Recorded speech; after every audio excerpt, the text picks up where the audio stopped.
네, 오늘은 책으로 따지면은 29페이지에서 30페이지쯤 하는 거고요. 네, 이제 그 부분이 조금 자세히 배우시는 게 나중에 성경 읽으실 때 큰 도움 되기 때문에 오늘 조금 진짜 세밀하게 나갑니다. 그래서 오늘 지나면은 진도가 좀 쭉쭉 빠지니까요. 네, 오늘 지나면 다음 주는 11장까지 아마 더 나갈 가능성이 높습니다. 네.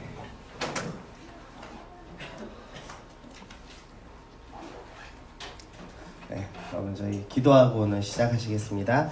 하나님 감사합니다. 하나님 오늘도 우리가 함께 모여서 하나님의 말씀을 배우게 하시니 감사합니다. 우리가 말씀을 통해서 하나님의 그 놀라운 사랑을 우리가 배워나갈 수 있게 하여 주옵소서. 감사드리며 예수님의 이름으로 기도드립니다. 아멘. 네, 오늘은 선악과하고 행위언약이라는 관점을 가지고 저희가 좀 성경을 배워나갈 예정이고요.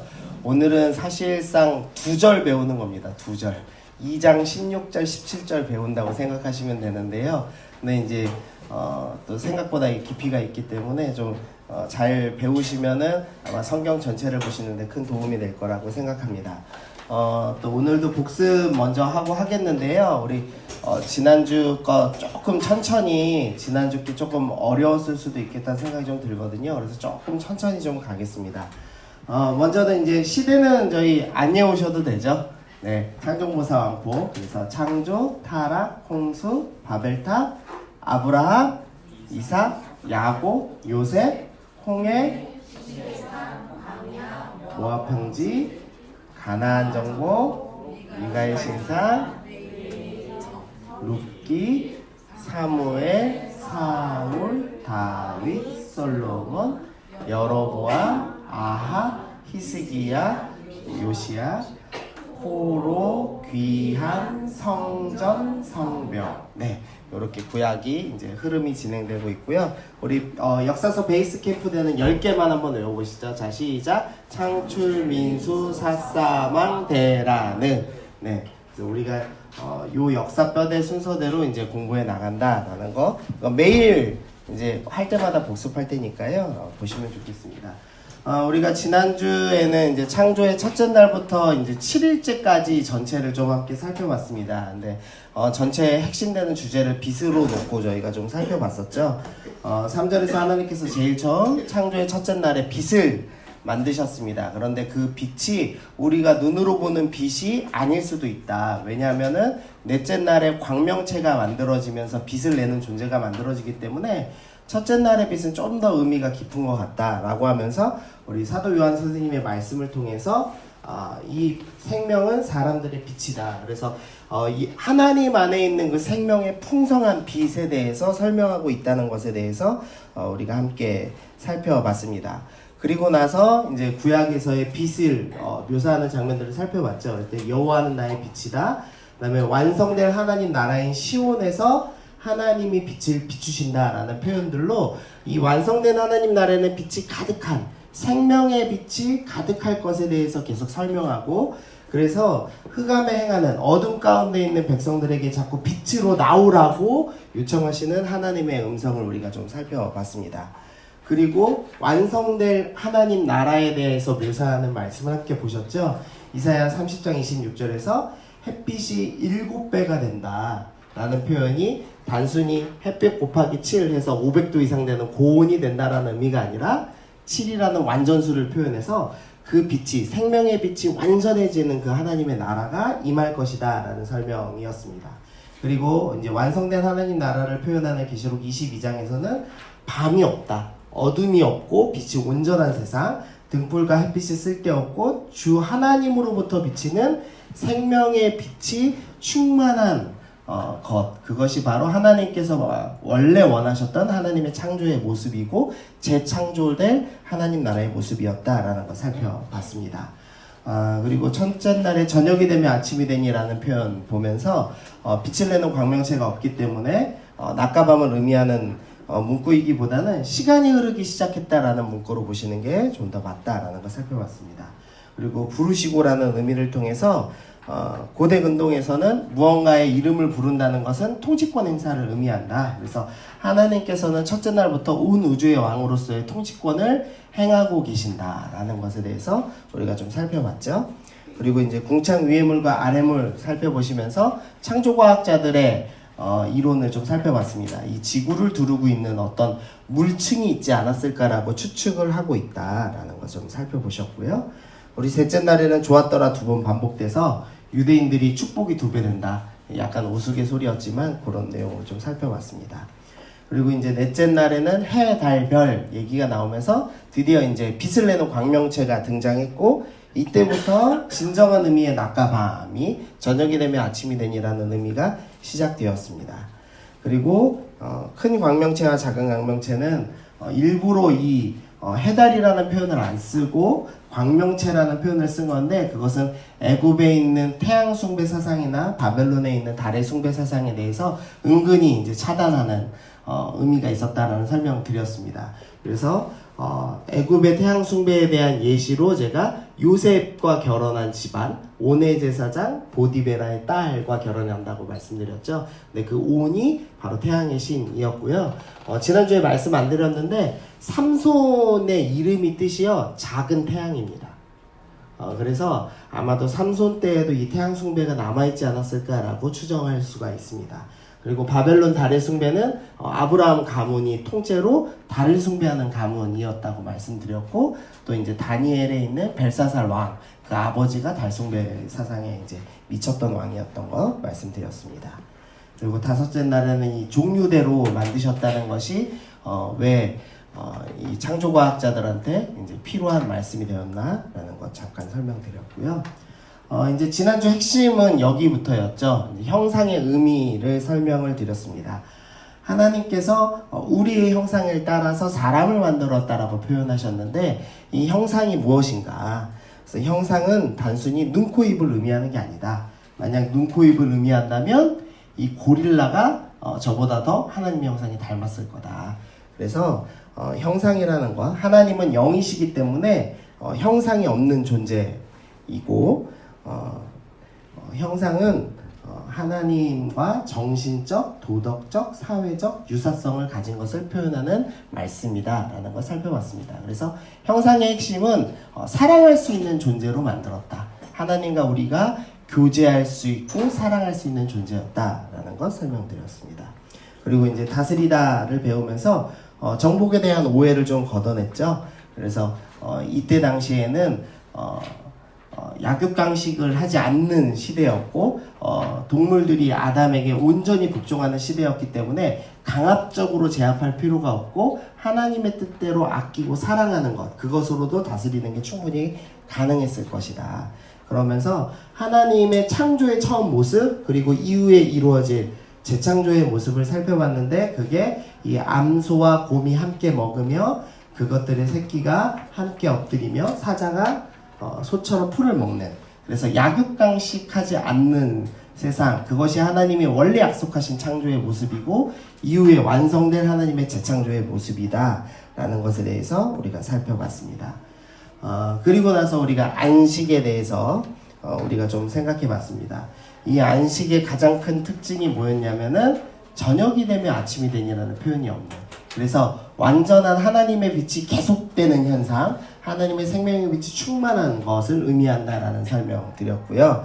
그 다음에 우리 히브리서 말씀을 통해서 안식이라는 개념은 쉬는 개념이 아니라 들어가는 개념이었다. 그래서 하나님의 나라 안식하고 계신 그 하나님의 나라로 우리가 들어가자라는 개념에 더 가깝다라는 설명을 드렸습니다.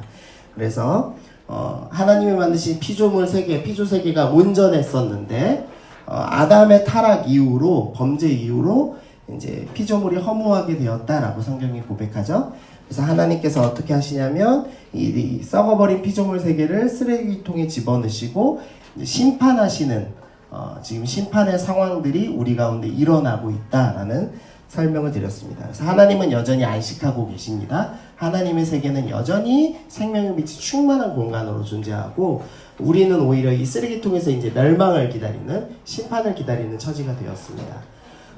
그리고 이 쓰레기통 안에 우리가 들어가 있는 지금 이 타락한 세계에는 사탄이 먼저 들어갔죠. 그래서 권세 잡은 자, 공중의 권세 잡은 자라고 자꾸 성경은 표현합니다. 그래서 우리가 헷갈려 하죠. 그러면 하나님은 권세를 안 잡고 있나? 이렇게 이제 헷갈려 하는데, 하나님은 온 우주에 안식하고 계시는 그 공간의 왕이시고, 여기는 이제 쓰레기통의 심판 직전에 잠깐을 다스리고 있는, 마치 자기가 권세 잡은 것처럼 보이게 하는 사탄이 있었습니다. 네, 그래서 이제 다른 날과 차이점은 밤이 전혀 없는 날로 제시되고 있었다. 그래서 빛이 가득한 상태였다. 그래서 생명의 빛이 충만한 상태였다. 이렇게 좀 설명을 좀 드렸습니다.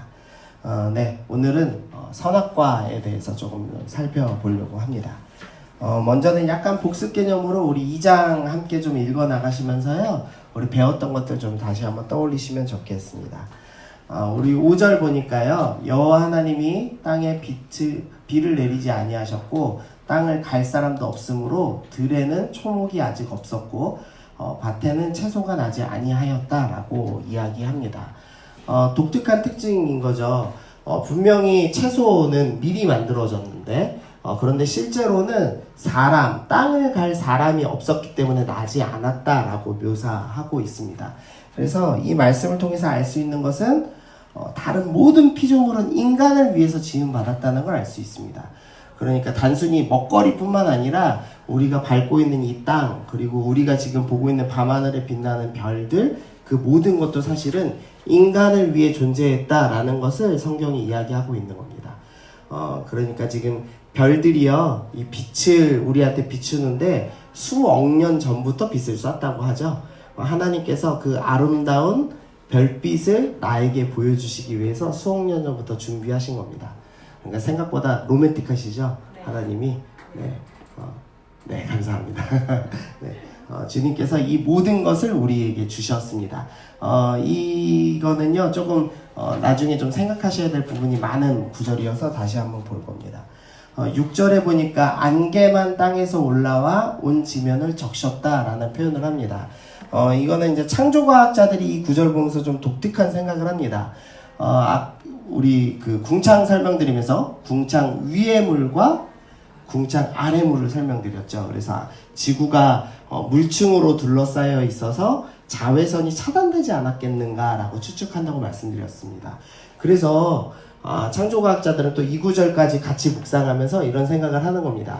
비가 내리지 않고 그때 당시는 안개가 적절한 습기를 공급해줘서 이 지구에서 식물들이 자라기 적당하고 또 사람이 살기 아주 적당한 그런 습기를 제공했기 때문에 인간이 그렇게 오래 살지 않았을까라고 추측하기도 합니다. 그리고 이제 비는 노아의 홍수 이후에 하늘에서 처음으로 쏟아져 내린 거 아닐까라고 추측을 합니다. 성경에 나와 있지 않기 때문에 알 수는 없지만 불가능한 얘기는 아니라고 생각합니다. 그래서 여러 가지 좀 상상을 해보실 수 있겠죠. 이제 확실한 거는 안개가 땅 위에 올라왔다는 표현은 분명히 성경에 존재합니다. 7절에서 여호와 하나님이 땅의 흙으로 사람을 지으시고 생기를 그 코에 불어넣으시니 사람이 생명이 되었다라고 말씀을 합니다. 이때껏 모든 만물들은 어떻게 만들었죠? 네, 말씀으로 만드셨습니다. 그런데 처음으로 하나님이 직접 무언가 재료를 가지고 만드는 존재가 등장한 겁니다. 그래서 사람은 친히 만드신 존재이고 사람은 매우 특별한 존재이다라는 것을 암시하는 구절입니다. 우리라는 이 존재가 지금은 제가 죄 때문에 타락했기 때문에 좀 상태가 좀 열악하죠. 얼굴도 좀 상태가 안 좋고 피부도 푸석푸석하고 그런데요. 그렇지만 원래 우리의 존재는 하나님이 보실 때 너무 아름답고 친히 만드신 어떤 존재였다라는 것을 암시하고 있습니다. 우리 9절 말씀은 좀 함께 읽어보시겠습니다. 9절입니다. 시작.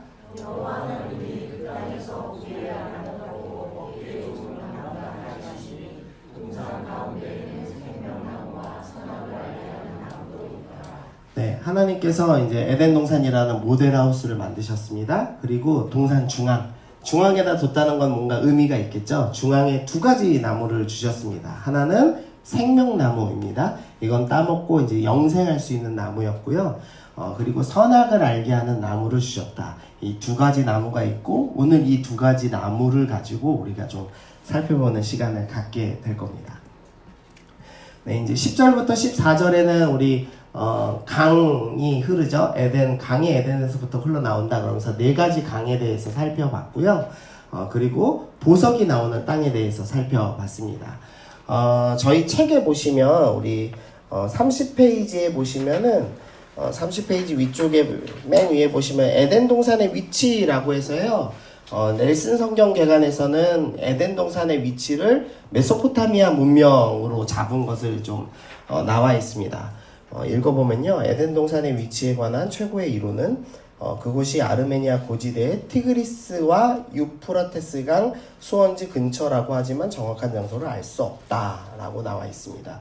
근데 그 이유 보시면요. 큰 재앙이었던 노아 시대의 홍수로 비손과 하일라라는 두 강, 언급된 나머지 다른 두 강의 모든 흔적이 깨끗이 사라졌을 것이다. 하지만 현대의 위성 사진으로 두 강의 존재가 증명되었는데 지금은 말라버린 저지대이지만 수세기 전에는 이 지역을 관통하여 이 강이 흘렀을 수도 있다고 한다라고 해서 이 넬슨 성경개관에서는 이제 4개의 강이 모두 실제 존재하고 그게 티그리스 강과 유프라테스 강이라는 이름이 그대로 있으니까 아마 그 지역일 거야 라고 추측을 해 놓은 겁니다.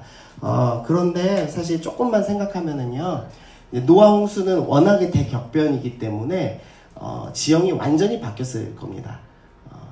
그래서 이름만 가지고 그 지역으로 추측하는 것은 조금 무리가 있지 않나라는 생각을 합니다. 왜냐면은 이 노아의 후손들이 강의 이름을 기억하고 있었을 거고 아마 이름을 붙였을 가능성도 충분히 있거든요.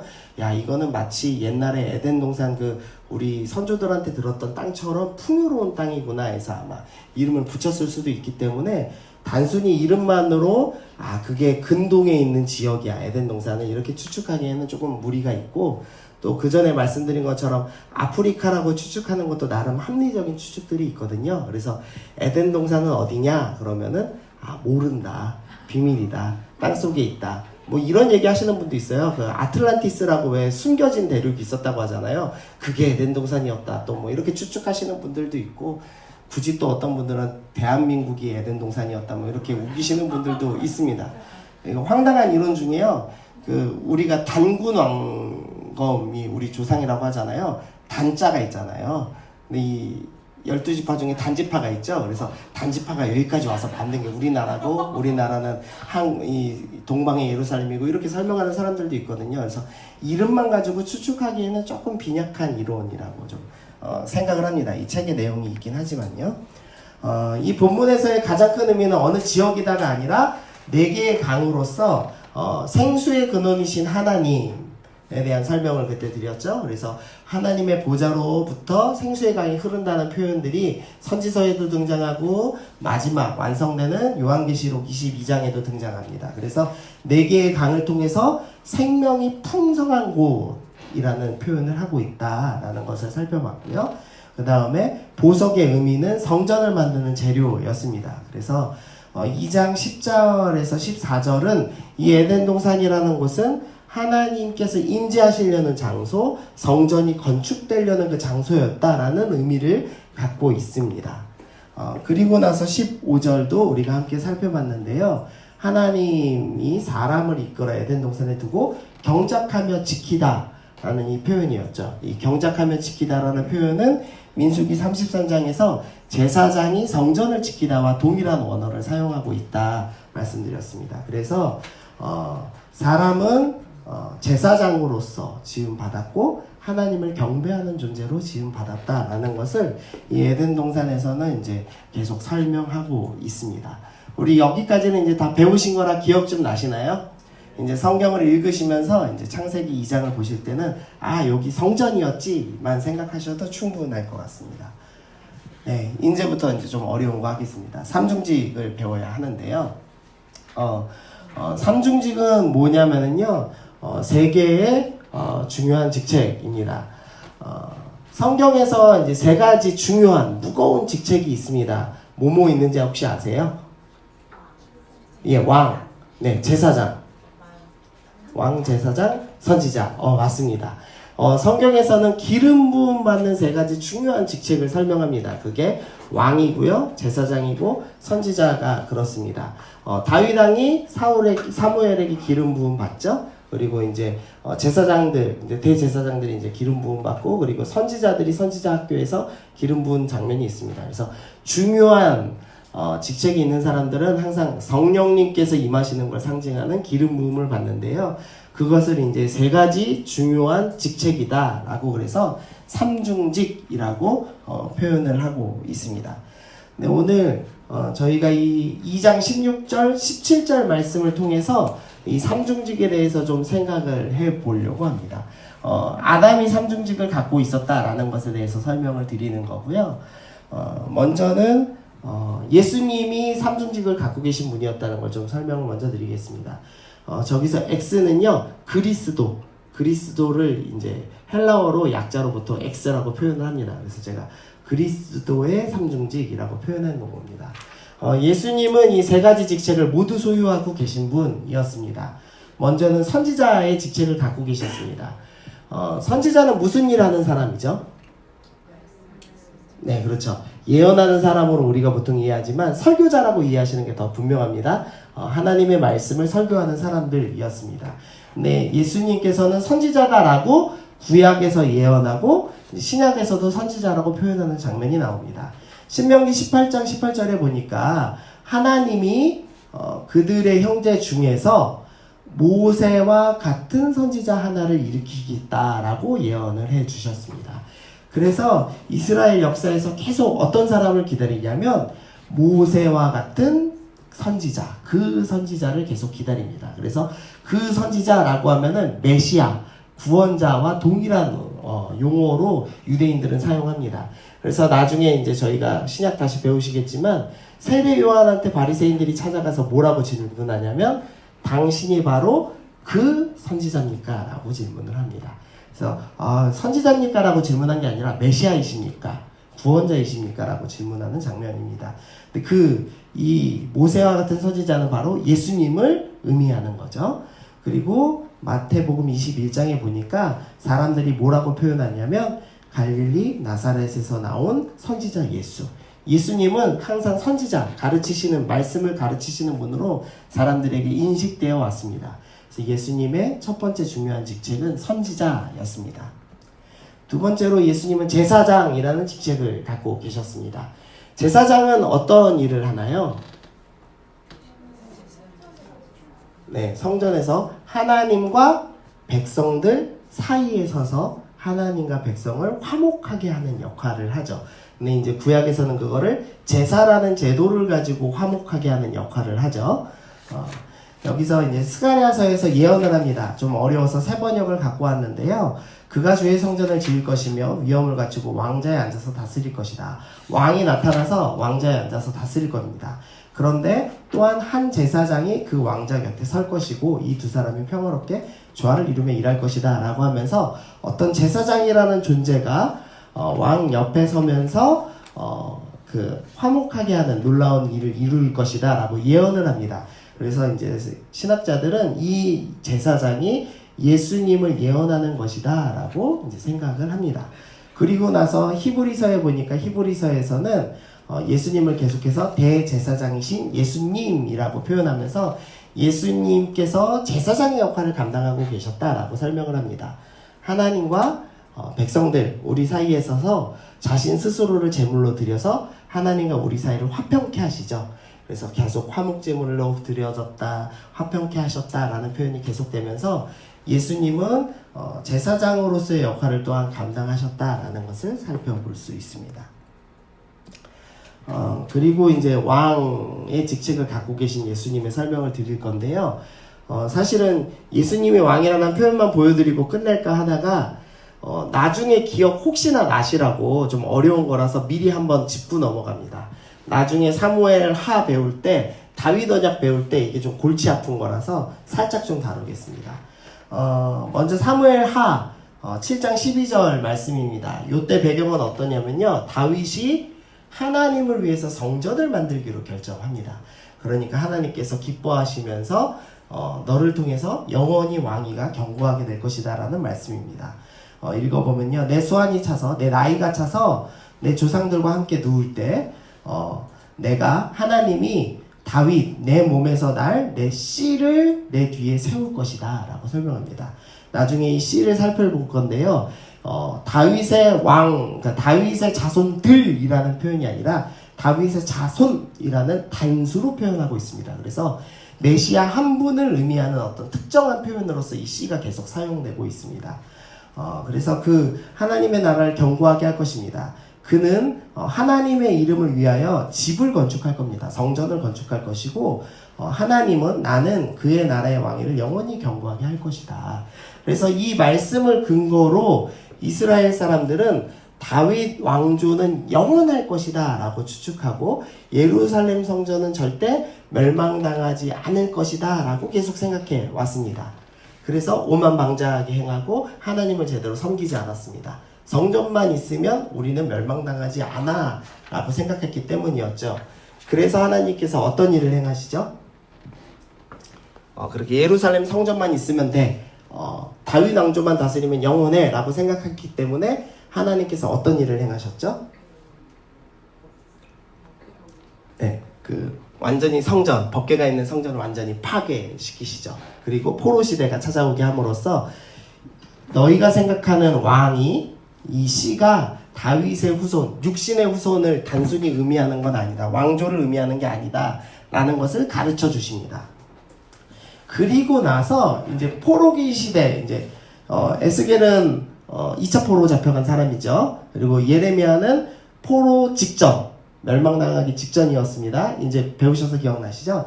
이 예레미야 때부터 우리가 다윗의 후손에 대해서 잘못 이해하고 있었구나라는 걸 깨닫습니다. 그리고 이제 설교하는 겁니다. 만군의 여호와의 말씀이라 그날에 내가 내 목에서 그 멍에를 꺾어버리며 내 포박을 끊으리니 다시는 이방인을 섬기지 않으리라. 어떤 하나님의 날, 이제 우리의 멍에가 다 벗겨지고 우리의 포박이 다 풀리는 여호와의 날이 온다라는 것을 설명합니다. 그 날은 어떤 날이 되냐면 그들은 그들의 하나님 여호와를 섬기며 내가 그들을 위하여 세울 그들의 왕 다윗을 섬기리라. 그러니까 그 여호와의 날, 모든 것이 자유로워지는 그 완성된 하나님 나라의 날이 오면은 어떤 일이 일어나냐면 그들의 왕 다윗을 너희가 섬기게 될 거야 라는 말을 예레미야가 하기 시작합니다. 근데 우리가 성경적 상식으로 볼 때 다윗이 다시 죽어서 부활하진 않겠죠. 죽었다 다시 나타나서 다스리진 않을 겁니다. 그래서 다윗이라는 것은 어떤 다시 오실 메시아를 예표하는 명사로서 쓰인 것이지 진짜 다윗이나 다윗의 자손들을 의미하는 건 아니었다라는 것을 이 예레미야가 깨닫고 이 말씀을 쓴 겁니다. 그래서 이제부터 선지자들은 이 다윗을 표현할 때는 다윗처럼 우리 가운데 와서 왕이 되어 주실 그 메시아를 상징하는 단어로 사용합니다. 에스겔서 34장에서 보면요, 내가 한 목자를 그들 위에 세웁니다. 예수님을 상징하겠죠. 그들 위에 세워서 먹이게 하리라. 그는 내 종 다윗이라. 다윗과 같은 메시아, 왕으로 오신 그분이 있을 거야 라고 설명을 하는 겁니다. 그가 그들을 먹이고 그들의 목자가 될지라. 나 여호와는 그들의 하나님이 되고 내 종 다윗은 그들 중에 왕이 될 것이다. 그래서 다윗의 후손이라고 예언되었던 그 어떤 분, 다윗 왕으로 표현되는 그 분이 오실 거야 라고 계속적으로 반복해서 예언을 합니다. 그리고 나서 이제 누가복음 1장에서 천사가 수태고지하죠, 마리아에게. 그때 그 조상 다윗의 왕위를 그에게 주신다라고 하면서 예수님께서 바로 다윗의 자손이심을 분명하게 선언하죠. 그리고 나서 이제 요즘 우리가 묵상하는 본문들이죠, 스토리죠. 마태복음 27장 11절에서 예수님께서 지금 빌라도 총독 앞에서 순환당하고 계십니다. 예수님께서 매 맞으시고 조롱당하시고 침뱉음 당하실 때 한마디의 말씀도 하지 않으셨습니다. 자기들을 위한 변호를 단 한 번도 하지 않으셨습니다. 그런데 처음으로 입을 벌려서 하시는 말씀이 있습니다. 빌라도 총독이 묻습니다. 예수 네가 유대인의 왕이냐? 예수님이 대답하시되 내 말이 옳다. 나는 누구다? 왕이다. 나는 왕으로 왔다라는 이야기를 하는 겁니다. 이 세상 사람들은 왕으로 오면 정복한다고 생각했는데 우리가 이제 다스리다는 개념 배우셨죠? 하나님 나라의 왕은 어떻게 다스리죠? 가장 낮아짐으로 다스리고 먼저 희생함으로 다스리고 그래서 기꺼이 십자가를 짐으로써 다스리는 왕으로 왔다는 걸 보여주죠. 그래서 정리하면은 예수님은 선지자, 제사장, 왕의 삼중직을 지닌 분으로 성경을 설명하고 있습니다. 말씀을 가르치시고 하나님과 백성 사이에서 화평케 하고 왕으로서 가장 낮아지심으로 희생하심으로 다스리는 왕이다라고 설명을 합니다. 그런데 오늘 성경에서는 아담도 그런 삼중직을 갖고 있었다라고 설명을 하는 겁니다. 먼저 17절입니다. 우리 좀 같이 읽어보시죠. 시작.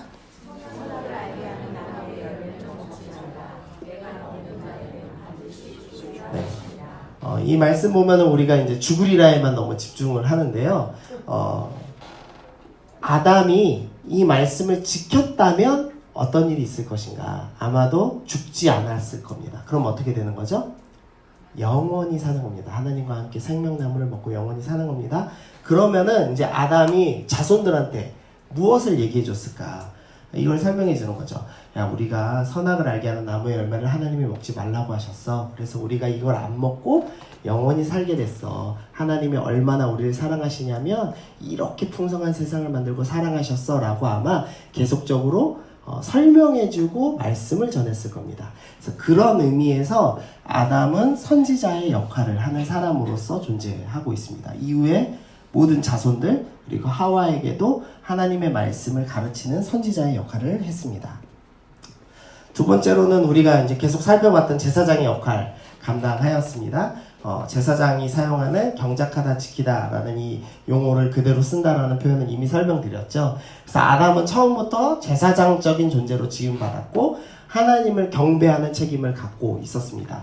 그래서 제사장의 역할을 하는 사람이었습니다. 그래서 이후에 성경 보시면 가인과 아벨이 제사 드리는 장면이 나옵니다. 누구한테 배웠을까요? 아버지인 아담에게 배웠을 것입니다. 그러니까 다윗은 처음부터 제사장의 역할을 알고 있었고 감당하는 사람이었습니다. 세 번째로는 왕의 존재입니다. 우리가 이 이름 부르는 거 중요하다고 지난주 설명드렸죠. 여호와 하나님이 흙으로 각종 들짐승과 공중의 새를 지으시고 아담이 무엇이라고 부르나 보시려고 그것들을 그에게로 끌고 가시니 아담이 각 생물을 부르는 것이 곧 그의 이름이 되었다. 그래서 아담이 모든 피조물의 이름을 지어주고 부르는 존재. 이름을 불러준다는 것은 고대 근동에서는 통치권을 상징한다 라는 말씀드렸습니다. 그래서 모든 피조물의 왕인 존재가 되었다라고 이 말씀은 설명합니다. 그리고 또 이 말씀은요 중요한 힌트를 하나 주는데요. 아담이 우리랑 존재가 다른 존재다라는 걸 좀 설명합니다. 제가 이거 청년부 설교할 때는요 항상 이거를 시켜보거든요. 1, 2, 3, 4, 5, 6, 7, 8, 9, 10 붙이지 않고 A, B, C, D 가나다라 붙이지 않고 동물 이름 10개 만들기, 강아지 이름 10개 만들기 해서요 딱 질문 시키면은요 5개 이상 얘기하는 친구가 없습니다.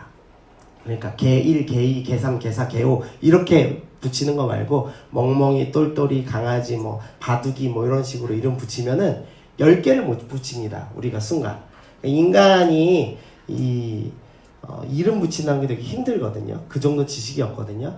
보통 이제 고등학교를 졸업하고 대학교에 갈 때 우리가 10,000개의 어휘를 안다고 합니다. 그리고 박사학위를 따려면 한 30,000개 어휘를 알아야 된다고 해요. 근데 이 온 세계에 있는 피조물이 뭐 10,000개만 될까요? 더 많겠죠. 근데 아담은 그 모든 존재의 이름을 붙일 정도로 지식이 있던, 그러니까 우리와는 존재가 다른 존재입니다. 처음부터 지혜가 있었고 모든 것을 통찰하고 이름을 붙일 만한 지혜와 지식이 있고 그리고 죄를 한 번도 경험해 보지 못한 존재였습니다. 그래서 우리는 죄를 경험하고 태어났기 때문에 상태가 좀 안 좋죠. 네. 신학적으로는 하나님의 형상을 일부 잃어버렸다라고 표현합니다. 그러나 아담은 하나님의 형상을 온전히 타고났기 때문에 모든 피조물의 대표자가 되기에 합당한 존재였습니다. 그래서 아담도 상중직을 갖고 있습니다. 그런 의미에서 2장 5절을 다시 살펴보시면 그래서 그렇구나. 땅에 비를 내리지 않고 땅을 갈 사람이 없으므로 아직 채소가 나지 않았는데 아담이 이만큼 중요한 존재였기 때문에 그러지 않으셨구나. 채소랑 아직 아무것도 나지 않았던 거구나. 사람이 이렇게 중요하고 아담이 이렇게 중요한 존재였구나 라는 것을 살펴볼 수 있죠. 그래서 아담이 없이는 모든 자연 만물이 의미가 없습니다. 즉 모든 피조물의 대표자가 바로 아담이었다. 그래서 하나님을 대신해서 모든 것을 다스리는 대리 통치자의 역할을 하는 사람이 바로 아담이었다라고 성경은 설명을 하고 있습니다. 한번 생각해 보시죠. 아담은요, 이 창조, 그러니까 하나님이 원래대로 만들고 싶으셨던 인간의 모습이죠. 그렇다면 우리는 어떤 존재냐면 죄인이었지만, 태어나기는 형편없이 태어났지만 우리가 예수님의 은혜로 어떻게 됐죠? 회복된 사람들입니다. 그리고 재창조되어 가고 있고 될 사람들이죠. 그럼 우리는 삼중직을 갖고 있을까요? 없을까요? 가지고 있겠죠. 네. 베드로전서 2장 9절 함께 읽으시죠. 시작.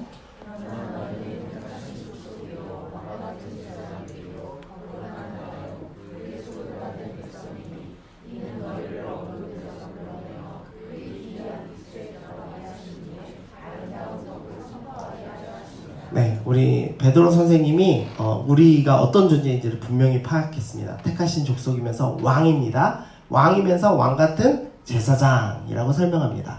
왕같은 제사장은 아까 아마도 스가랴서에 있는 말씀, 왕 옆에 있는 제사장을 아마 염두에 둔 말씀이 아닐까 싶습니다. 베드로가 생각보다 구약을 많이 알고 있거든요. 그래서 왕이면서 제사장입니다. 근데 이 사람이 어떤 일을 하냐면 아름다운 덕을 말씀을 선포하는 역할을 합니다. 그래서 우리는 어떤 존재냐? 왕이면서 제사장이면서 말씀을 선포하는 사람이 되어야 한다라고 성경은 이야기하는 겁니다. 그래서 사실 우리도 삼중직을 갖고 있다라고 성경은 이야기합니다. 우리가 지금 이렇게 연약해 보이지만 하나님은 우리를 회복시켜서 이 삼중직을 다 활용할 수 있는 사람으로 바꾸시려고 합니다. 우리가 그래서 선지자의 삶을 사셔야 됩니다. 여러분이 말씀을 듣는 거에 그치는 것이 아니라 그것을 표현하셔야 됩니다. 물론 저처럼 하나님이 직업적으로 말씀을 가르치는 기회를 주신 사람도 있습니다. 그러나 이제 여러분들 중에 어머니들은 아마 특별히 자녀에게 말씀을 가르치는 선지자의 역할을 감당하실 거고요. 우리 사회에서 남성분들은 회사에서 직접 말씀을 가르치는 기회가 있으실 수도 있고, 아니면 삶을 통해서 하나님의 말씀을 선포하는 역할을 하시는 선지자의 역할을 하실 수 있을 겁니다. 그리고 우리가 제사장의 역할을 감당하죠. 하나님과 백성 사이에서 화평케 하는 자로, 복음을 전하는 자로 우리가 늘 서 있는 사람들이죠. 그리고 우리가 왕 같은 삶을 삽니다. 그래서 우리가 하나님 나라의 방법대로 다스리죠. 하나님 나라의 방법대로 다스리는 건 어떻게 다스리는 거죠? 네, 섬기는 겁니다. 낮아져서 섬기는 것이죠. 그래서 우리가 이 세 가지의 삼중직을 사용해야 된다라는 것을 성경이 또한 이야기하고 있습니다. 네, 좀 여기까지 좀 이해가 좀 되셨나요? 네, 이제 선악과에 대해서 저희가 좀 살펴보겠습니다. 네, 하나님은 선악과를 왜 주셨을까요? 하나님이 하나님 배우를 알게 하는. 예, 누구한테 배우셨어요? 네. 네. 아니, 그럴 때 좀 담임 목사님 이름이나 뭐 좀 교부 몇 교구시죠? 1교구신가요? 3교구 권 목사님 이름 좀 얘기해 주시면 참 좋았을 텐데. 네. 예, 성령께서 주신 걸로. 네. 네. 정답인데요. 외우신 것 같아요. 하나님이 왜 선악과를 주셨을까를 생각해 봐야 됩니다. 왜냐하면 오해가 많습니다. 보통 선악과를 생각하면 하나님이 선악과만 안 주셨으면 인간이 범죄하지 않고 유혹당하지 않고 영원히 에덴 동산에서 살았을 텐데, 굳이 저거 만들어 주신 바람에 우리가 이런 비참한 처지에서 오늘도 직장 갔다 와야 되고 아이 보느라고 고생하고 아이의 죄성 때문에 고통스러우셨잖아요, 수십 년간. 네. 요새 저희 딸이 제 뺨을 그렇게 때려요. 이렇게 꼭 때려요. 그래서 서연아 그러면 안 돼 그랬더니 알았어 그러고 또 때리고 뭐만 조금 저보고 방에 들어가래요. 아빠 싫어, 아빠 들어가 계속 이래요. 그래서 요새 이게 미운 내 살이 시작됐는데 제가 뼈저리게 느낍니다. 이 선악과 만드신 바람에. 네. 근데 이제 그거는 이제 오해이고요. 왜 선악과를 만드셨는지를 좀 이해하면 하나님의 사랑을 좀 느낄 수 있습니다.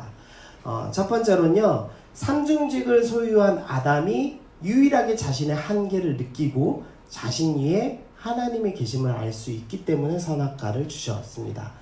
그러니까 만약에 이 모든 것을 다스리는 통치자의 역할을 하는 아담이, 그리고 우리보다 지혜가 더 뛰어나고 이 루터 선생님의 상상이 맞다면 점프를 뛰면은 독수리가 나는 것보다 더 높게 점프를 뛸 수 있다고 생각되는 그 아담이라는 존재는 아마 하나님이라는 분이 있다는 걸 못 느꼈을 겁니다. 하나님이 필요하다고 느끼지도 않았을 거고요. 그리고 무엇보다 자기가 죽는다는 걸 생각하지 못했을 겁니다. 죽지 않고 영원히 사는 존재이고 모든 걸 다스리는 존재이기 때문에 하나님을 몰랐을 겁니다. 한계를 느끼지 못했을 겁니다.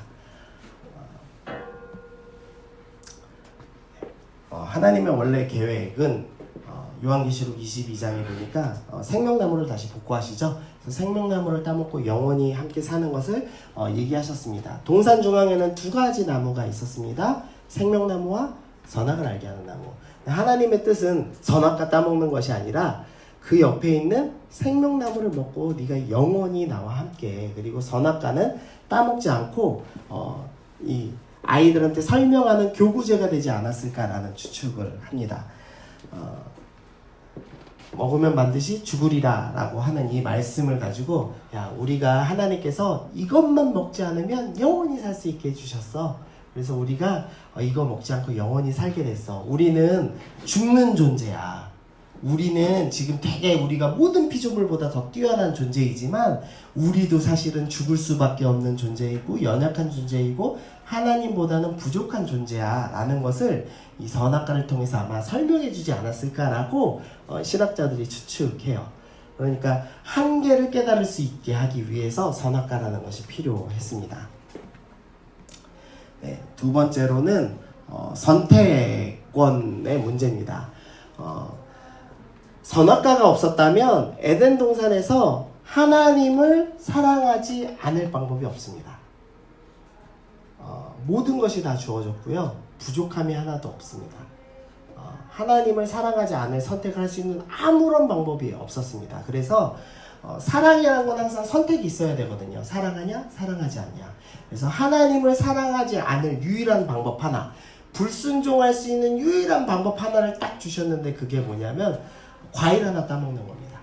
바나나 하나 따먹으면 너가 나 사랑하지 않는 거야. 그러나 바나나만 따먹지 않으면, 이 선악과만 따먹지 않으면 너희는 영원히 나랑 함께 사랑할 수 있어 라는 너무나도 쉬운 규칙 하나를 주신 겁니다. 그런데 인간이 어떻게 했냐면 그거를 따먹은 겁니다. 이 선택권이라는 개념이 참 중요합니다. 하나님은요 언제나 사랑하실 때요 선택권을 주십니다. 그래서 주님께서 요한계시록 2장에 보면 문 두드리고 서서 기다리시죠. 문을 뜯고 부시고 들어가서 우리를 잡아오실 수 있는 분이죠. 그러나 주님은 기다리십니다. 왜냐하면 우리에게 선택권을 주시는 겁니다. 성경에서 재미난 표현이 있어요. 우리를 예정하셨다, 선택하셨다는 표현이 분명히 존재합니다. 그러나 또 동일하게는 우리를 기다리신다는 표현을 씁니다. 이게 이제 신비라는 표현을 쓰거든요. 분명히 하나님께서 강제로 붙잡으신다는 표현도 있지만 우리가 선택하도록 하신다는 표현이 또 동일하게 존재합니다. 그래서 하나님은 우리를 늘 선택권을 주시는 분입니다. 제가 항상 드는 예화인데요. 저희 때는 이제 가장 미녀가 김태희였거든요. 여러분 때는 어떤지 모르겠습니다. 요새는 제가 청년들한테 김태희 예화 들면 다 비웃더라고요. 김태희가 제일 이쁘지가 않대요. 뭐 수지나 또 아이린 뭐 이런 친구들 뽑더라고요. 근데 이제 저 때는 이제 김태희가 제일 이뻤습니다. 그래서 제가 김태희로 항상 예를 드는데요. 김태희를 봤더니 너무 아름다웠습니다.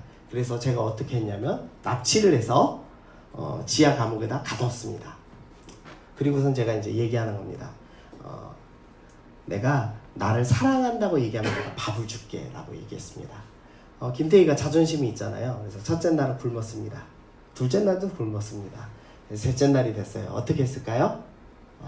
사랑한다고 얘기하고 밥을 먹었습니다. 그러면 김태희는 정말 저를 사랑하는 걸까요? 아니죠. 사랑이란 건 강제적인 건 항상 사랑이 아닙니다. 예스와 노를 할 수 있어야지만 사랑인 겁니다. 그래서 하나님께서는 노를 할 수 있는 유일한 방법으로 선악과를 허락해 주셨습니다. 이게 좀 의미하는 바가 큽니다. 이제 부모님의 사랑을 왜 사랑이라고 못 느끼냐면요, 선택권을 안 주시기 때문이에요. 공부해! 공부 무조건 좋은 거야! 이렇게 얘기하시면 하나님의 방법이 아닙니다. 하나님은 선택권을 주시거든요. 그게 얼마나 좋은지, 내가 너를 얼마나 사랑해서 주는지 보여주고 노를 할 수 있는 기회를 줘야 됩니다. 근데 재밌는 건요, 항상 이렇게 노할 수 있는 기회를 줬을 때 예스와 노를 할 수 있는 상태에서 예스를 하면요 정말 잘 따라옵니다. 제가 항상 그래서 리더 콜링 할 때 예스와 노를 할 수 있게 해줍니다. 물론 약간 좀 달콤하게 더 말은 하죠. 예스 할 수 있게. 어쨌든 노를 할 수 있는 기회를 줍니다. 그리고 콜링을 하면은 훨씬 더 순장들이 잘 따라옵니다. 그래서 여러분이 하나님의 사랑은 항상 선택권이 있는 사랑이었구나. 그래서 선악과를 느낄 때 강압적이고 유혹하는 게 아니다.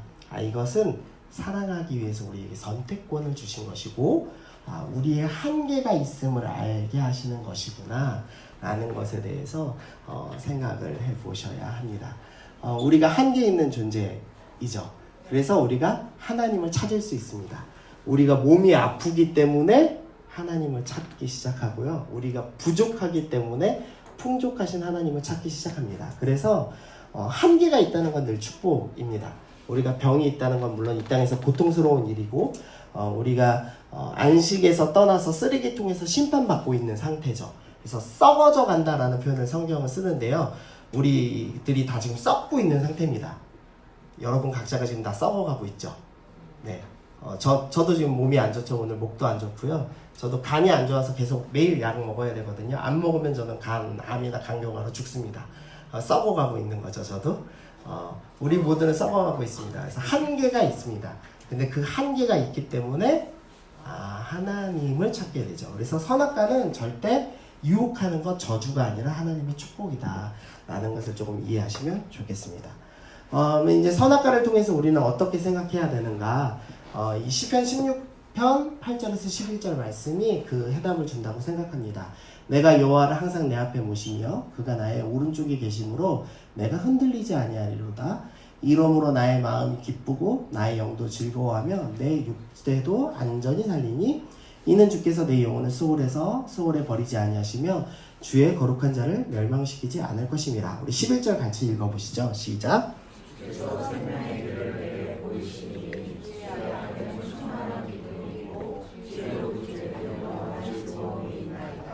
네, 그래서 신학자들은 이 시편 16편 말씀을 스스로 하나님을 선택한 자의 기쁨, 그 기쁨을 노래한 거다라고 표현을 합니다. 선악과가 있습니다. 그런데 우리가 그 유혹에 넘어가지 않고 이건 하나님 주신 거지 그러면서 생명나무를 선택한 자들, 하나님의 말씀을 선택한 자들, 생명의 풍성함을 선택한 자들은 이런 충만한 기쁨, 생명의 길을 보여주신 것에 감사하고 그 충만한 기쁨을 누리고 영원한 즐거움을 누린다라고 성경이 표현합니다. 그래서 우리가 그 영원한 기쁨과 즐거움을 찾아가는 우리가 좀 되었으면 좋겠습니다. 네, 여기서 좀 마치고요. 우리 10분 쉬시고 우리 이후에 강의 좀 듣겠습니다. 네, 이제 오늘 이제 처음으로 좀 이 말씀 같이 읽어보시죠. 16절, 17절입니다. 시작. 여호와 하나님이 그 세상에 명하시되 성삼각형 나무의 열매는 내가 이루어 먹되 선악과에 대한 나무의 열매는 먹지 말라. 내가 먹는 날에는 반드시 죽으리라 하십니다. 아멘. 이 말씀 속에서요, 우리 신학자들이 뭘 찾아냈냐면 계약서를 발견했습니다. 계약서. 계약하기 위해서 뭐가 필요하죠? 네, 서류 있어야 되고 또 서류에 들어간 내용이 뭐 있어야 될까요? 그렇죠. 조건, 규칙이 있어야 됩니다. 또 맺는 사람 있어야 되죠. 네, 그리고 한 개 더 필요합니다. 인. 네, 인도 있어야 되죠. 그리고 계약을 지키지 않으면 어떻게 할 것인가에 대한 게 필요합니다. 그래서 이제 계약의 세 가지 요소라고 제가 좀 얘기를 해봤는데요. 계약을 체결하는 양측이 필요합니다. 갑과 을이 필요하죠. 그리고 이제 어떤 조건으로 계약을 맺느냐가 필요합니다. 그리고 계약을 이행했을 때는 어떻게 되고 불이행했을 때는 어떻게 된다라는 이 세 가지의 이제 결과가 필요합니다. 여기서 한번 먼저 찾아보시죠. 계약을 체결하는 양측이 누굴까요? 여호와 하나님 그리고 사람 아담입니다. 아담은 모든 피조물의 대표자로서 아까 우리가 설명드렸습니다. 아담이 삼중직을 갖고 있는 존재이고 우리보다 더 뛰어난 존재이기 때문에 대표자가 되기에 합당했다. 그래서 아담이 대표자로서 하나님과 지금 계약을 맺으려고 합니다. 조건은 뭐죠? 이 열매는 먹지 말라. 그렇죠. 먹지 말랍니다. 그러면 이제 계약 이행의 결과가 있을 겁니다. 먹으면 어떻게 됩니까? 죽습니다. 먹지 않으면 어떻게 되죠? 그렇죠. 생명나무를 먹고 영원히 살게 될 것입니다. 이미 다 찾으셨습니다. 계약을 체결하는 양측은 하나님과 모진 피조물의 대표자인 아담입니다. 조건은 먹으면 죽으리라 입니다. 이 죽으리라를 강조해 놓은 이유는 위험 물질이기 때문이죠. 원래 독극물 있으면 강조하잖아요. 그래서 이제 죽으리라 라는 게 강조되어 있습니다. 십계명이 전부 어떻게 되어 있죠? 금지 명령으로 되어 있습니다. 다 하지 말라 라고 이렇게 강조되어 있습니다. 네. 이건 이제 이런 의미가 있죠. 하나님을 신뢰해서 순종하여서 선악과를 따먹지 않던지, 하나님을 의심해서 불순종하여서 먹던지, 이 두 가지의 이제 조건이 걸려 있는 겁니다. 그래서 우리에게 하나님은 순종, 나를 믿어줘를 요구하고 계시죠. 사실은 행위라는 표현을 쓰긴 했지만 이것도 이제 믿음에 관한 문제이죠. 결국에는 불행의 결과는 이제 죽는다라고 표현이 되어 있습니다. 그런데 여기서의 죽음이 뭘 의미할까요?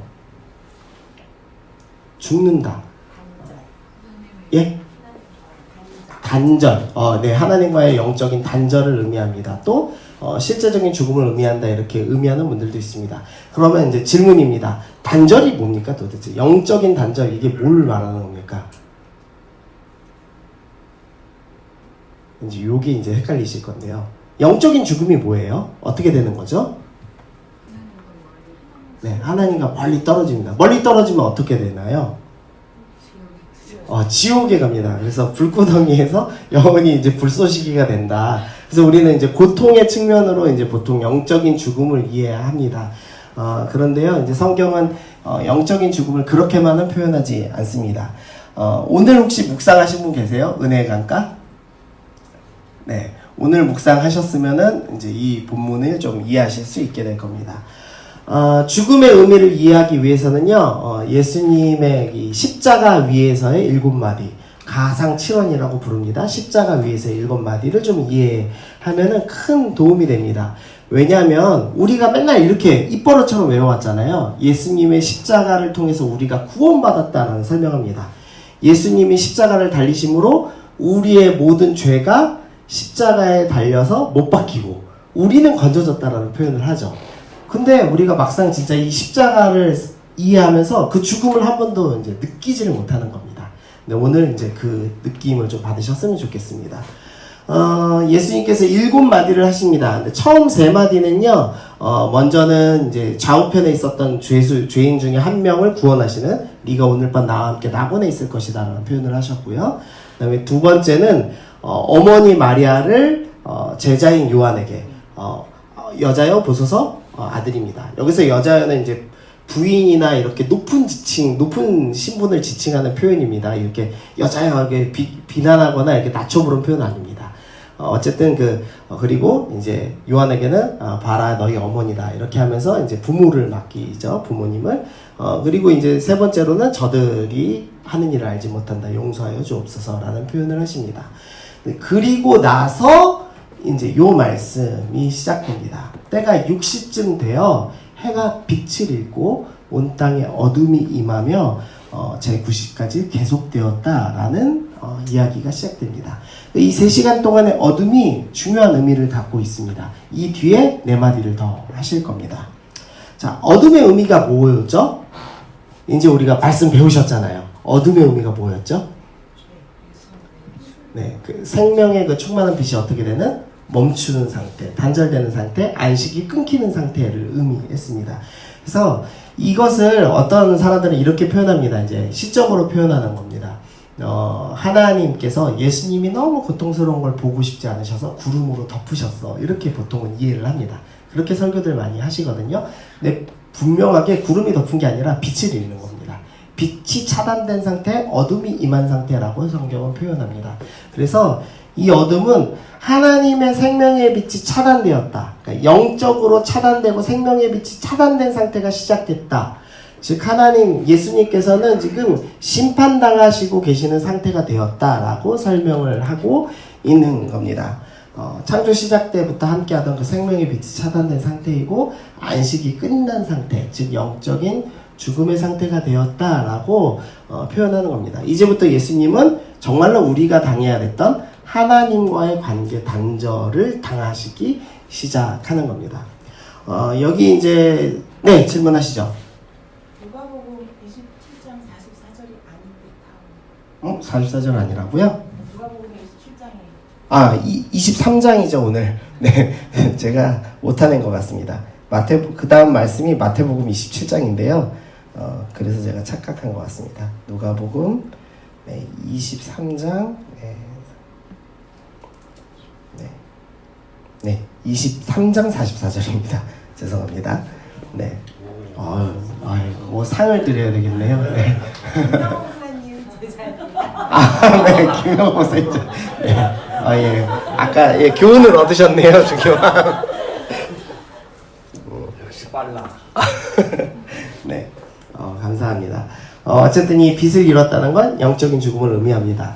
여기엔 써놓지 않았는데요. 예수님께서 감람산에서 마지막 기도하시면서 무슨 기도를 하시냐면, 이 잔을 내게서 옮겨주옵소서. 그러나 내 뜻대로 하지 마시고 아버지 뜻대로 해주시옵소서 라는 말씀을 합니다. 근데 이 구약성경을 찾아보면요, 잔의 의미가 뭐라고 나와 있냐면요, 서지서에서는요 계속 진노의 포도주, 진노의 잔이라는 표현이 계속 나옵니다. 그래서 요한계시록 마지막에는 하나님께서 진노의 잔을 쏟아 부으시는 장면이 나옵니다. 그래서 이 잔이라는 게 어떤 의미를 하냐면 하나님의 모든 진노, 그러니까 하나님께서 심판하시는 그 모든 것을 상징합니다. 그런데 지금 그 잔을 드디어 받아 마시시는 장면입니다. 그러니까 온전한 심판입니다. 하나님과 예수님은 단 한 번도 떨어져 보신 적이 없습니다.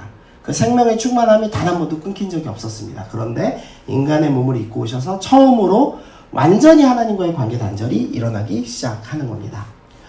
그러자 이제 마태복음 27장에서 9시쯤에 예수님께서 크게 소리질러 이르되 엘리 엘리 라마 사막다니 하시니 이는 곧 나의 하나님 어찌하여 나를 버리셨나이까. 빛이 완전히 차단되고 버림당하셨죠. 단절당했죠. 그러니까 그때 외치시는 거예요. 어찌하여 나를 버리셨나이까. 하나님과 완전히 관계가 단절되었다라는 것을 예수님이 표현하고 계십니다.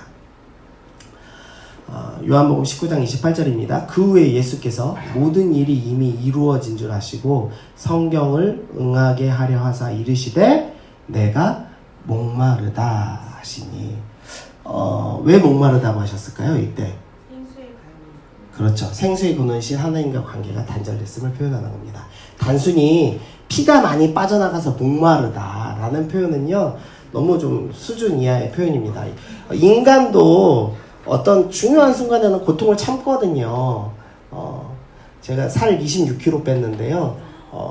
제가 1년 전에는 제가 109kg까지 나갔습니다. 진짜요? 네네. 사진 나중에 보여드릴게요. 네. 어떻게 뺐냐면요, 굶었습니다. 쫄쫄 굶었습니다. 근데 인간도 어떤 살 빼려고 하면은 참거든요. 배고픔도 참고 목마름도 참습니다. 그 정도는 다 겪습니다. 이 독립운동가들이 얼마나 모진 고문을 받으면서 견뎠어요. 그러니까 예수님의 그 목마름의 고통이 인간적으로 단순히 그냥 피가 빠져나갔기 때문에 고통스럽다라고 얘기하는 건 너무 수준 낮은 해석이라고 생각합니다. 예수님께서 지금 표현하고 싶은 것은 생수의 근원이신 하나님과 완전히 끊어진 상태에서 모든 우리가 당해야 될 그 형벌을 받고 계시다라는 것을 표현하고 계신 겁니다. 여기서 이제 독특한 점은 목마르다라는 표현입니다. 네, 요건 마치셔서 너무 감사합니다. 누가복음 16장에 보면은요, 부자와 거지 나사로의 이야기가 나옵니다. 거지 나사로가 죽어서 아브라함의 품에 안겼다라는 표현을 하고 있습니다. 유대인들은 아브라함의 품에 안겼다는 걸 항상 천국에 갔다로 표현을 합니다. 그리고 이제 부자는 어디로 가냐면 지옥에 갑니다. 그래서 불구덩이에 갑니다. 그래서 그 말씀 때문에 지옥불이라는 걸 보통 이해하시거든요. 근데 이 지옥불에서 이 부자가 나사로, 아브라함의 품에 안겨있는 나사로를 보고 이야기하는 겁니다. 불러 이르되 아버지 아브라함이여 나를 긍휼히 여기사 거지 나사로를 보내서 그 손가락 끝에 물을 찍어서 내 혀를 서늘하게 하소서라고 표현합니다. 자, 여러분 생각해 보시죠. 여러분이 지금 지옥불에 지금 들어가 계십니다. 자, 지옥불에서 팔팔 끓고 계십니다. 자, 뭘 가장 처음 요청하고 싶으세요? 그렇죠. 꺼내달라, 뜨겁다, 아프다, 고통스럽다가 먼저죠. 근데 부자는 뭘 지금 요구하고 있죠? 물 한 방울만 혀에 찍어주세요 입니다. 그래서 지옥은 불타는 상태가 아니라 갈급한 상태입니다. 지옥은 영원한 갈급한 상태입니다. 그래서 예수님께서 이런 재미난 표현을 하세요. 이 땅에 살고 있으면서 하나님 나라가 이미 임하였다라는 표현을 쓰시죠. 우리는 어떤 존재냐면 이미 하나님 나라를 경험하는 존재입니다. 이 땅은 고통스러운 곳이고 이 땅은 썩어지는 곳이고 심판받는 곳인데 심판받는 곳에서 우리는 뭘 느끼죠? 평안을 느낍니다. 하나님 나라의 상태인 샬롬을 느끼는 사람들, 안식을 누리는 사람들로 살죠. 그런데 이 땅에서 살면서 이미 심판받은 사람들이 있습니다. 그 사람들은 뭘 느낄까요? 갈증을 느낍니다. 그래서 아무리 욕망을 채워도 어떻게 하냐면 끝없이 갈급해하고 부족함을 느끼고 고통스러워하죠. 돈이 아무리 많아도 더 돈을 요구하고요. 사랑을 아무리 많이 받아도 사랑을 더 요구합니다. 저는 이제 이게 적절한 이해인지 모르겠지만 저는 이건희 회장 마지막 모습이 항상 저는 이해할 때 많이 듭니다. 이건희 회장이 사실 대단한 사람이잖아요. 물론 아버지가 부자였기 때문에 그가 부자인 건 맞습니다. 근데 아버지가 부자였지만 애플이라는 미국 최고의 기업과 경쟁할 수 있을 정도의 회사를 물려준 건 아니었습니다. 근데 이건희라는 세 번째 아들인데 자기가 회사를 물려받고 자기의 능력으로 삼성전자라는 세계에서 아주 손안에 꼽히는 이제 기업을 만들어내고 세계 인류 기업과 대결하는 그런 멋진 일을 했습니다. 한국 사람으로서 정말 대단한 일을 한 겁니다. 근데 이제 이 사람이 지금 죽어서 산소호흡 끼고 있는데 이 사람에 관해서 마지막 언론에서 나온 장면이 뭐냐면 자기의 형 쪽인 CJ 회사에서 찍은 동영상을 유포한 거였습니다. 그게 뭐냐면 이 70살 먹은 이 노인네인 이건희 회장이 성매매하는 장면이었습니다. 생각해보세요. 삼성전자 사장입니다. 돈이요 전 세계 100대 부자 안에 드는 사람입니다. 부족한 게 없습니다. 우리나라에서 못할 게 없는 사람입니다. 근데 이 사람이요 이 성욕이라는 이 갈급함을 풀지를 못하는 거예요. 나이가 70 넘었는데. 그래서 돈을 주고 몰래 그 여자들을 사기 위해서 여러 가지 방법들을 쓰고 그게 동영상에 찍혀서 남고 그 명예가 이제 완전히 바닥에 떨어진 채로 인생을 마감한 게 된 거죠. 이 지옥의 상태는 어떤 상태냐면 끊임없는 갈망입니다. 끊임없이 갈급해하는 거. 그게 무엇이든지 사랑에 갈급해하든지 돈에 갈급해하든지 명예를 갈급해하든지 그런 갈급함 속에 살고 있다면 그건 지옥을 살고 계신 겁니다. 그래서 세상 사람들이 계속 부족해하죠. 좋은 집 살고 있지만 부족해합니다. 근데 그리스도인들은요 되게 웃긴 존재인데요. 암에 걸렸는데 행복해요. 암에 걸렸지만 감사해. 나는 괜찮아. 우리 송명이라는 시인이 나라는 노래 지었죠. 나 가진 재물 없지만 나 가진 지식 없지만 그 사람이 뇌성마비를 걸려서 움직이지 제대로 못하는 사람이잖아요. 근데 그 사람이 그 부유함에 대해서 찬양하는 시를 쓰죠. 그리스도인은 이 땅에서 정말로 세상 사람들이 볼 때는 아무것도 없는 사람들, 진짜 갈급해야 되는 사람들이고 갈증을 느껴야 되는 사람들인데 그 사람들은 하나님 나라의 부유함을 경험하고 생명의 풍성함을 누리면서 사는 사람들입니다. 이 땅에서 이 썩어지는 세상에서 하나님의 풍성함을 경험하죠. 그러나 세상 사람들은 아무리 많은 걸 갖고 있지만 부족함을, 갈증을, 갈급함을 경험하는 사람들 이라고 성경은 나와 있습니다. 그래서 예수님께서 내가 목마르다라고 하신 이 말씀의 의미는 우리 대신에 그 목마름을 다 경험하시는 거예요. 내가 당해야 될 그 지옥의 고통, 영원한 목마름, 해결되지 않는 그 존재의 갈등을 주님이 다 겪어내시는 겁니다.